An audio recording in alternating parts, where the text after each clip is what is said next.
박근혜 전 대통령의 호위무사, 대변인으로 알려진 유영하 변호사. 2007년 한나라당 대선 경선 당시 박근혜 후보의 법률 지원 단장. 탄핵 당시 변호를 맡는 등 박 전 대통령의 눈과 입 역할을 하고 있는데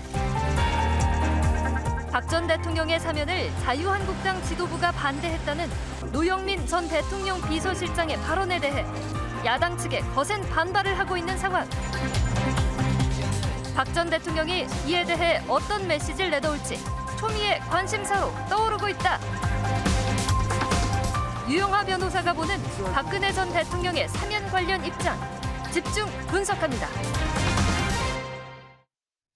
지난해 말 특별 사면된 신병 치료에 전념하고 있는 박근혜 전 대통령이 다음 달 초 퇴원할 예정입니다.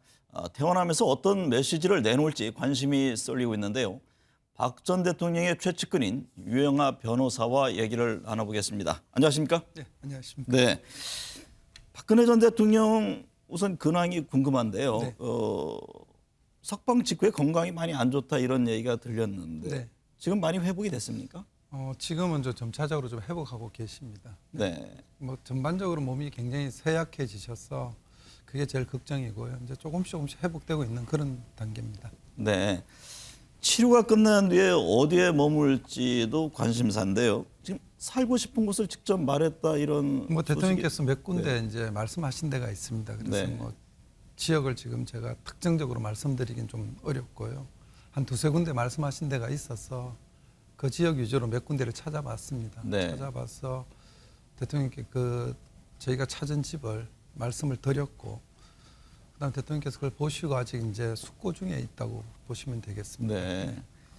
상식선에서 크게 벗어나는 곳은 아닐 것이다 그렇게 말씀하신 거 네, 있잖아요. 그렇습니다. 그럼 네. 어떻게 서울입니까? 뭐 서울일 수도 있고 또 뭐 지방일 수도 있고 그렇습니다. 아, 그렇습니까? 네, 그렇습니다. 서울 지방 아직 최종 결정은 안 된. 네, 그렇습니다. 아직까지 네. 결정은 안 하시고 있습니다.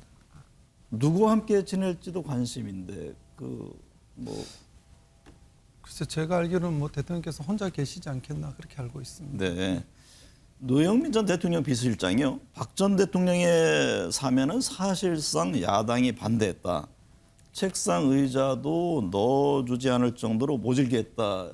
이렇게 말해서 정치권의 논란인데요. 이에 대해서 박 전 대통령의 인식은 어떤지 궁금합니다. 뭐 대통령께서 그 보도 내용을 알고 계십니다. 네. 알고 계시고 그 병실에 이제 TV가 설치되어 있기 때문에 뉴스를 통해서 그 보도 내용을 접하셨고, 저도 뭐 지상으로 언론 보도가 됐기 때문에 그 복사를 해서 갖다 드렸습니다. 네. 그래서 내용은 알고 계시고, 다만 그 내용을 보시고 뭐 거기에 대해서 이렇다 저렇다 말씀은 안 계셨습니다. 네. 뭐 어떤 생각을 갖고 계신지는 모르시겠지만 저한테 명시적으로 뭐 거기에 대해서 말씀하신 적은 없습니다. 네.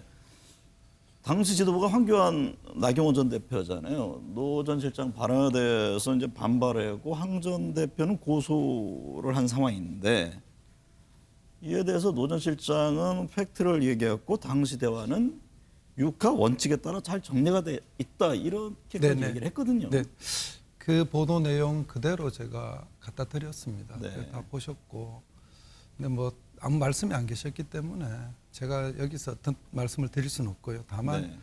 그게 진실이든 또 거짓이든 만약에 진실이면 누가 그런 말을 했든 그건 시간이 지나면 저는 저절로 밝혀질 거라고 보기 때문에 네. 지금 이 단계에서 그게 맞으냐 옳으냐 따지는 건 저는 뭐 그렇게 큰 의미가 없다고 봅니다. 언젠가 드러나지 않겠습니까? 네. 그렇게 보고 있습니다. 박 전 대통령 옥중서신을 엮은 책을 출간했습니다. 네네, 제목이 그리움은 아무에게나 생기지 않습니다인데 네. 박 전 대통령이 직접 출간을 계획했다고 들었는데요. 책 출간 배경은 어떤 겁니까? 처음에 이제 그게 2020년 한 10월경 정도 된 걸로 제가 기억하고 있는데 네. 대통령께서 이제 그 전에도 편지를 보시면은 저한테 어떤 편지는 좀 직접 전화를 드려라. 그래서 제가 전화를 드린 분도 몇 분 있고요. 근데 어떤 편지는 이렇게 답장을 드리고 싶은데 참 개인적으로 답장 드리기 어려워서 네. 그런 말씀하셔서 근데 대통령께서 편지를 이제 보시고는 편지 표시를 다 하십니다. 다시 보실 편지, 한번 보실 편지 표시를 해서 저한테 주시면 제가 보관을 하고 있는데 그 다시 보실 편지 중에서 이게 그 대통령이 보시고 거기에 대한 조금씩 이렇게 소회를 적으신 부분이 있었어요. 네. 그래서 제가 그랬죠. 대통령 그렇게 하신 거 있는데 이걸 한번 묶어서 책으로 내시면은 다한테 답장을 못 드려도 여러분들이 보시면 그게 간접적으로 답장을 하신 게 되지 않겠냐. 네. 그렇게 말씀을 드렸죠. 그랬더니 한번 추진해 보라 그래서 그렇게 해서 책을 엮게 된 것입니다. 한편에서는요, 지지층 결집 또 명예 회복을 위한 것 아니냐 이런 이제 뭐 정치적 해석들이 나오는데 박 전 대통령의 탄핵에 대해서 다시 한번 사회적 인식을 바꿔보려는 의지 아니겠느냐 뭐 이런 그런 건 시각에 아닙니다. 대해서는 그건 어떻게 아니고요. 보세요? 네. 그냥 그 각계각층에서 대통령을 지지하시는 분들 그리고 대통령을 걱정하시는 분들이 보내신 편지이기 때문에 네. 그 편지가 이제 일반 국민들이 대통령께서 수감되어 계시고 탄핵 과정을 거쳐서 수감되어 계신 그 과정에 대해서 어떻게 생각하고 있는지를 네. 그냥 진솔하게 드러내는 거라 보기 때문에 그걸 나름대로 엮어서 책으로 만드는 데 의미가 있다고 보고요. 또 그런 여러분들의 편지에 대해서 대통령께서 직접 답변을 못하신 안타까움이 계셔서 그런 부분을 편지로 엮어서 내면은 좀 그것도 상쇄되지 않겠나 이런 부분에서 했던 거지 일각에서 주장하는 것처럼 뭐 정치적인 해석은 그분들 자유겠죠. 네. 제가 알기는 뭐 그런 뜻은 아니었다고 알고 있습니다. 수감 기간 동안 8만 통의 편지를 8만 통이 조금 넘은 걸로 저는 네. 기억하고 있습니다. 네, 박 전 대통령이 지지자들로부터 받은 편지에 대해서 답한 내용을 이제 엮으신 건데 가장 인상 깊은 부분은 어떤 것이었나요? 제가 느낀 제가 본 편지 중에서는 이런 편지가 있습니다. 그 2017년 한 12월경에 보낸 편지로 저는 지금 기억하는데 저 같은 사람도 삽니다는 그런 제목이 아마 있는 편지입니다. 네. 그 내용은 그분이 한 40대 후반 정도 되시는 분이고요. 내성마비를 앓고 계신 분입니다. 그 편지 내용 중에 자기는 한 번도 일어서 보지도 못했다. 지금까지 부모님의 도움으로 이렇게 살고 있다. 이렇게 나 같은 사람도 이렇게 살아가는데 네. 대통령께서 건강을 잘 챙겨서서 반드시 회복하시고 그리고 또 희망이 돼달라 이런 내용의 편지였지 않나 이렇게 보고 있고요. 네. 그게 제가 읽을 때 제일 좀 가슴이 좀 절절했다고 표현드리면 맞을지 모르겠습니다. 네. 그리고 대통령께서 그 답장을 다실 때도 되게 애틋한 내용의 답장을 다신 걸로 그렇게 저는 기억하고 있습니다. 네.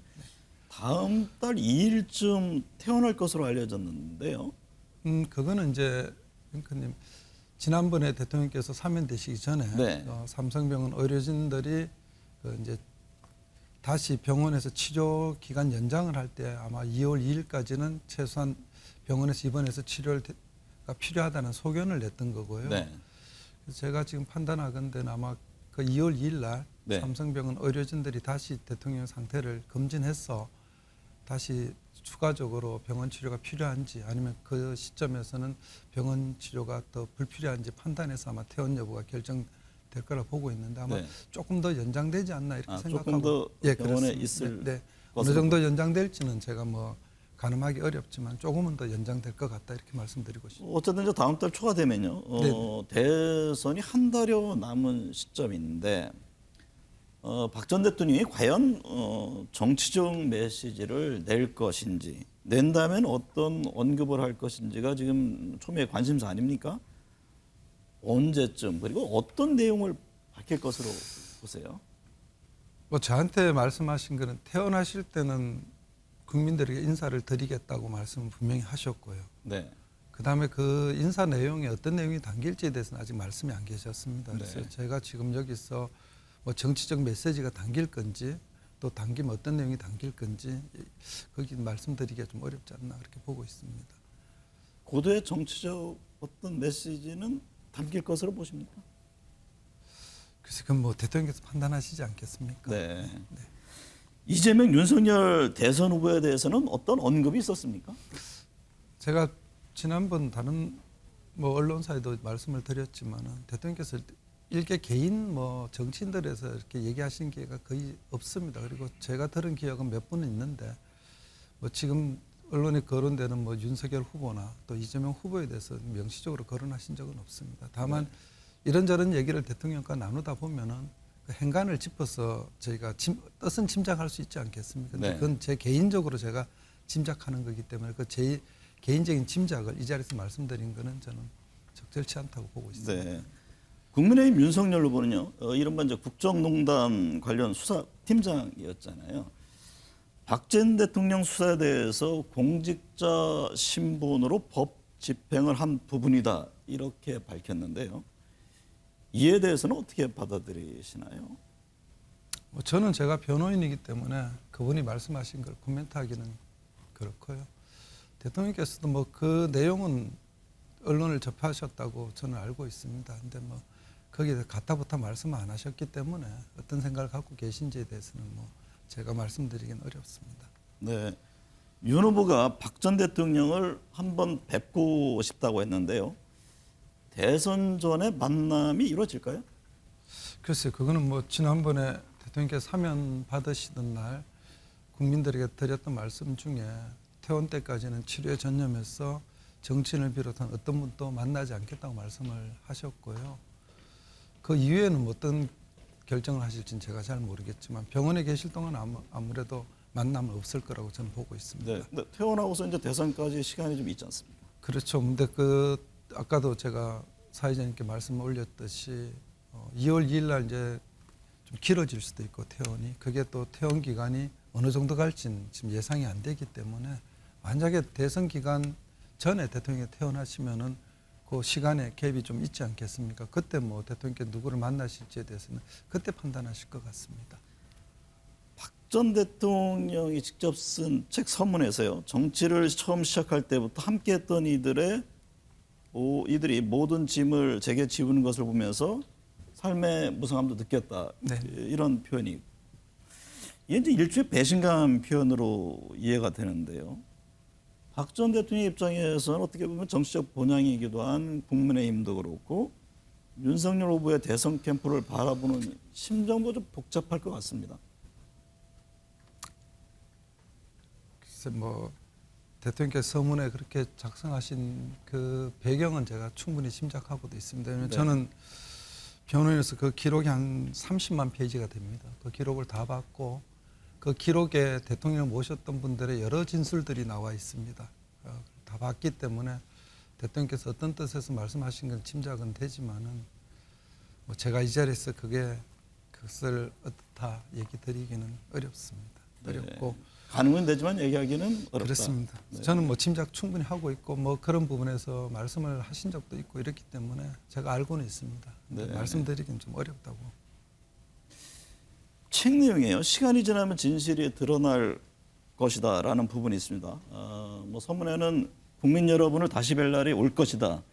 이게 이제 명예회복을 위한 정치적 의지 또 이렇게 보는 분들이 있는데. 그래서 그러나 뭐 진실은 드러난다는 말은 저도 늘상 쓰는 말이고요. 네. 저도 뭐 이 변호를 맡으면서 참 여러 얘기를 듣습니다. 억울한 얘기도 듣고 많은 얘기도 듣지만은 일일이 대응 안 했던 이유는 그런 건 나중에 시간이 지나면 오해도 밝혀질 거다. 그래서 네. 그냥 그렇게 견디는 거고 또 대통령을 옆에서 뵈면서 그 수많은 억측과 오해와 그런 걸 받으셨으면서도 묵묵히 견디시는 걸 보니까 저도 뭐 그렇게 견뎌야 된다고 생각하고 있고 그 대통령께서 말씀하신 진실은 드러난다는 거는 모든 세상사가 저는 그렇다고 봅니다. 네.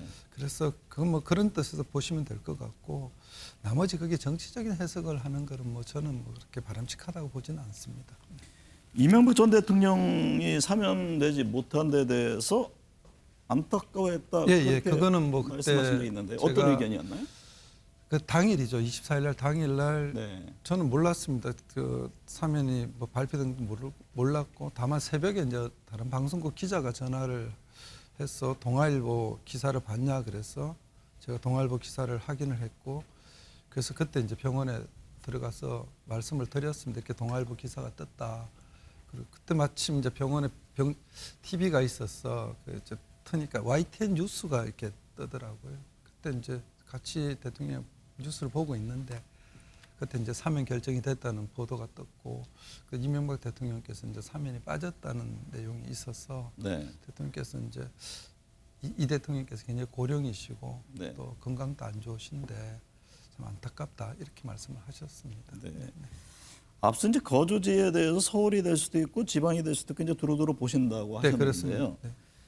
그 선택하는 데 있어서 가장 중요한 기준은 어떤 게 뭐 있습니까? 그러니까 일반 국민들 집을 구하는 것보다 대통령이 계실 곳은 이제 경호 문제도 있고요. 또 경호상에 경호동이 들어갈 위치가 되는지, 네. 또 주변 환경, 주변에 같이 거주하고 계시는 분들의 그런 입장 이런 것도 두루두루 살펴야 되기 때문에 집 구하는 데서 고려할 요소가 좀 많습니다. 그런 걸 감안해서 이제 어느 지역이 정해지면 그 지역 안에서 그런 내용을 좀 검토해서 네. 그래서 이제 물색하고 있습니다. 그래서 한 서너 군데 이제 적당한 곳이 있어서 물색을 해서 대통령께 말씀을 드렸고 대통령이 보고 계시고 있습니다. 그래서 네. 아마 결심을 하시면은 곧 집을 마련할 수 있도록 그렇게 노력하겠습니다.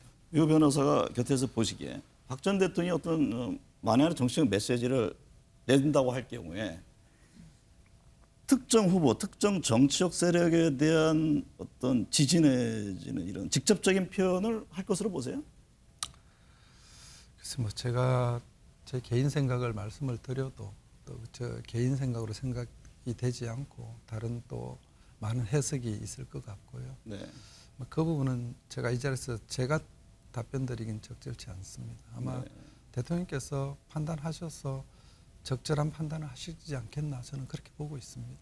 유 변호사 보기에는 어느 정도 정치적 의미가 담긴 메시지는 줄 것으로 보십니까? 그래서 개인적으로 뭐 어떻게 하실 것 같다는 생각은 있습니다. 네. 그러니까 직접적이냐 포괄적이냐 이제 뭐 여러 해석이 내시게 되면은 어떤 메시지를 어떤 형식으로 내실 거고 또 어떤 내용이 담길 건지 대충 뭐 짐작은 그냥 대통령을 지금까지 옆에서 뭐 보좌라기보다는 하여튼 있으면서 여러 말씀들을 하셨기 때문에 그런 행간을 이렇게 짚어보고 또 이렇게 말씀의 추이를 쭉 보면 이런 식의 말씀이 계시지 않겠나 하는 짐작, 제 개인적인 짐작은 있습니다. 그건 분명히 있고요. 그렇지만 그걸 이 자리에서 제가 생각할 때 이렇습니다 하고 말씀드리는 거는 괜히 큰 분란을 일으킬 수 있어서. 박근혜 전 대통령이 지금 가장 고민하고 있는 부분은 어떤 걸까요? 결국 대통령께서 늘 생각하시는 게 나라 걱정하시고 네. 그리고 국민들 걱정하시고 제가 5년간 지켜보면서 저랑 뭐 접경 기간이나 면회 기간에 수많은 대화를 나눴지만은 대통령께서 재임 중에 꼭 하시고 싶었던 일 중에서 못다 하신 네. 일에 대한 안타까움, 그다음에 추진했던 정책 중에서 이어지지 못한 데 대한 안타까움, 뭐 그다음에 현 경제 상황이나 뭐 여러 외교 상황 이런 데 대해서 안타까움 그런 걸 토로하시지 뭐 일반 개인적인 사사로운 거 말씀하신 경우는 거의 없었습니다. 네. 그런 걸 볼 때 대통령께서는 늘 생각하시는 게 거기에 멈춰 있지 않나. 개인 어떤 내 개인의 어떤 생활, 내 개인의 영역 이런 거보다 국가 민족이 먼저지 않나 이렇게 저는 늘 판단하고 또 그렇게 생각하시는 것 같아서 뭐 그냥 옆에서 지켜보고만 있습니다. 그럼 대선을 바라보는 시각도 분명히 있으실 것 같아요. 저는 있을 거라고 봅니다. 뭐 네. 대통령이 명시적으로 저한테 말씀은 안 하셨지만 그런 내용을 말씀하시면서 이런저런 얘기를 하셨기 때문에 아마 그러면은 이렇게 생각하고 계시지 않나 이런 생각은 제가 짐작은 하고 있습니다. 네. 탄핵부터 지금까지 박 전 대통령 곁을 지키면서 이제 많은 사람들이 유 변호사 얼굴 이름을 이제 압니다. 올 뭐 6월 지방선거도 있고 새해 계획은 어떻습니까? 글쎄요, 저는 뭐 처음에 이 사건을 대통령께서 변호인을 맡아달라고 했을 때는 한 2년 정도 시간이 걸릴 거라고 길을 길면 근데 그게 어쩌다 보니까 5년까지 왔고요. 그다음에 대통령께서 아직 병중에 계시고 퇴원도 안 하셨고 그래 거처도 아직 마련이 안 되신 입장이고 그래서 대통령이 퇴원하시고 거처가 마련되고 또 이제 대통령을 보좌할 뭐 분들이 이렇게 정해지시고 나면은 제 본연의 임무가 법조인 아니겠습니까? 네. 변호사의 일을 해야 될 것 같고요. 그 다음에 또 다른 일이 주어지면은 뭐 다른 일도 할 수가 있겠죠. 그렇지만 아직 뭐 구체적으로 어떤 일을 하겠다는 생각은 없습니다. 네. 네. 네, 박근혜 전 대통령의 탄핵은 대한민국 현대사에 큰 획을 그은 사건이죠. 박 전 대통령은 이에 대해서 어떤 생각을 갖고 있고 대선 전국을 바라보는 시선은 어떨까요? 앞으로의 메시지에 주목하는 이유입니다. 오늘 함께해 주셔서 감사합니다. 네, 고맙습니다.